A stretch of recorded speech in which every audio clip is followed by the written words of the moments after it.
Hi, ഒരിക്കൽ ഭയങ്കര ട്രെൻഡിങ്ങും വൈറലായിരുന്നിരുന്ന caramelised bread പുഡിങ്ങിൻ്റെ recipe നോക്കിയാലോ. ഇത് ഈ കാണുന്ന പോലെ തന്നെ നല്ല ടേസ്റ്റ് ഉണ്ടായിരുന്നു കേട്ടോ.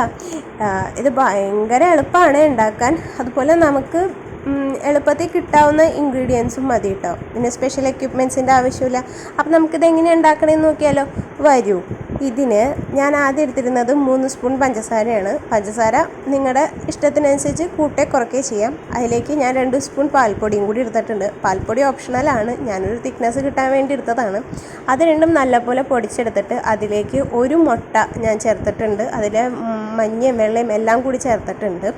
അത് അടിച്ചെടുത്ത് കഴിഞ്ഞിട്ട് നമുക്ക് നമ്മുടെ മെയിൻ ഇൻഗ്രീഡിയൻ്റ് ആയിട്ടുള്ള 6 ബ്രെഡാണ് ഞാനിവിടെ ചേർത്തിരിക്കുന്നത് കേട്ടോ. നമ്മൾ നാട്ടിലേക്ക് പോവാണ്.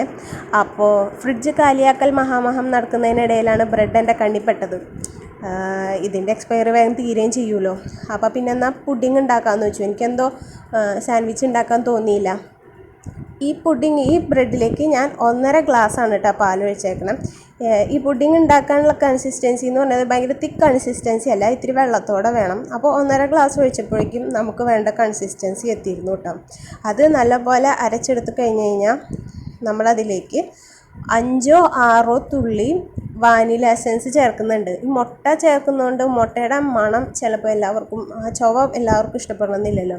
അപ്പോൾ ഒരു പ്ലസൻറ്റ് സ്മെല്ല് കിട്ടാനൊക്കെ വേണ്ടിയിട്ട്, ഒരു പുഡിങ്ങിൻ്റെ ഒരു പ്ലസൻറ്റ് സ്മെല്ലൊക്കെ കിട്ടാൻ വേണ്ടിയിട്ട് അതും കൂടി ചേർത്ത് അരച്ചിട്ടുണ്ട്. അതിനുശേഷം ഞാനിവിടെ എടുത്തിരിക്കുന്നത് ഒരു ചോറും പാത്രമാണ്. നിങ്ങൾക്ക് സ്റ്റീലിൻ്റെയോ അലൂമിനിയത്തിൻ്റെയോ ഒരു പാത്രം എടുക്കുക.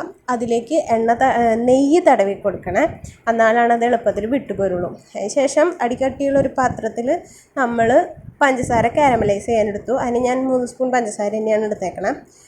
അത് വെള്ളം പോലെ തുടങ്ങിക്കഴിഞ്ഞ് കഴിഞ്ഞാൽ ഹൈ ഫ്ലെയിം എന്നുള്ളത് ലോ ഫ്ലെയിമിലേക്ക് ആക്കണം. എൻ്റെ ഇവിടെ ഇത് ഇത്തിരി ഡാർക്ക് കളറായി പോയി. അത്രയും ഡാർക്ക് കളറാക്കേണ്ട ആവശ്യമില്ല കേട്ടോ. അത് കഴിഞ്ഞിട്ട് അതൊരു പാത്രത്തിൽ നമ്മൾ നേരത്തെ നെയ്യ് തടവി വെച്ചിരിക്കുന്ന പാത്രത്തിലേക്ക് ഒഴിച്ചിട്ട് തണുക്കുന്നതിന് മുമ്പ് ഒഴിക്കണം. അതിന് നമ്മൾ ഈ അരച്ച് വെച്ചിരിക്കുന്നതും കൂടി ഇതിനകത്ത് വെച്ചിട്ട് നമുക്കിത് ആവിയിൽ വേവിക്കണം. ഇത് ഇത്തിരി അധികം ഉള്ളത് കൊണ്ട് ഞാനൊരു ലോ ഫ്ലെയിമിൽ 30 മിനിറ്റോളമാണ് വേവിച്ചെടുത്തത് കേട്ടോ. ഇത് വെന്തത് എങ്ങനെയാണെന്ന് അറിയാമെന്ന് വെച്ച് കഴിഞ്ഞാൽ, ഒരു ടൂത്ത് പിക്ക് എടുത്തിട്ട് ഇതിൻ്റെ അവിടെ ഇവിടെയും എല്ലായിടത്തും കുത്തി കഴിഞ്ഞ് പുറത്തെടുക്കുമ്പോൾ ആ ടൂത്ത് പിക്കിൽ ഇത് ഒട്ടി പിടിച്ചിരിക്കണില്ല എന്നുണ്ടെന്നുണ്ടെങ്കിൽ സാധനം സെറ്റായി എന്നാണ് അർത്ഥം. അത് കഴിഞ്ഞിട്ട് ഇതെടുത്ത് പുറത്ത് വെച്ച് റൂം ടെമ്പറേച്ചറിലേക്ക് മാറ്റുക. അത് കഴിഞ്ഞ് ഫ്രിഡ്ജിലേക്ക് വെക്കുക. ഫ്രീസ് ചെയ്യരുത്. ഫ്രീസ് ചെയ്ത് കഴിഞ്ഞ് കഴിഞ്ഞാൽ ആ ഒരു സോഫ്റ്റ്നെസ് കിട്ടില്ല.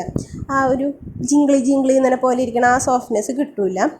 ഫ്രിഡ്ജിൽ വെച്ചില്ലെങ്കിലും കുഴപ്പമില്ല. റൂം ടെമ്പറേച്ചറിലേക്ക് മാറി കഴിയുമ്പോഴേക്കും നമുക്ക് കഴിക്കാം. പിന്നെ ഒരു ഇച്ചിരി തണുപ്പുണ്ടെന്നുണ്ടെങ്കിൽ അതൊരു രസമാണല്ലോ. അപ്പം നല്ല ഭംഗിയില്ലേ, നല്ല ഗ്ലോസി ലുക്കായിട്ടില്ലേ. ഈ ലുക്ക് പോലെ തന്നെയാണ് കേട്ടോ. നല്ല ടേസ്റ്റും ഉണ്ടായിരുന്നു. അപ്പോൾ പുഡിങ്ങൊക്കെ കഴിക്കാൻ ഇഷ്ടപ്പെടണമെന്നാൽ നിങ്ങളുടെ ഫ്രണ്ട്സിനൊക്കെ ഇതൊന്ന് ഷെയർ ചെയ്ത് കൊടുക്കണേ. ഇടയ്ക്കൊക്കെ ഒന്ന് ഉണ്ടാക്കി നോക്കൂ.